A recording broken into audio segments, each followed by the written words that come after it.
कजरा तोर गाल के लाली, मोला बना देथे तोर माया के सुवाली दीवाना। तोर बिना जिउरा मोर लागे नहीं गा, तोर बिना जिउरा मोर लागे नहीं गा।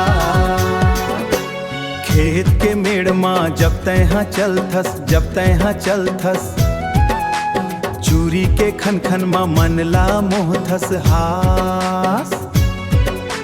धान के खुशबू तोर मुस्कान, जैसे मोर जिउरा माँ अमृत के निशान।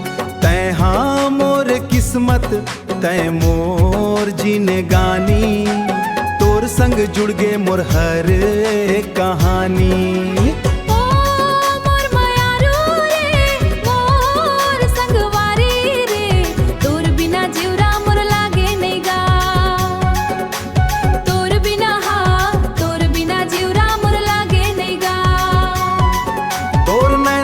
कजरा तोर गाल के लाली, मोला बना देथे तोर माया के सुवाली दीवाना।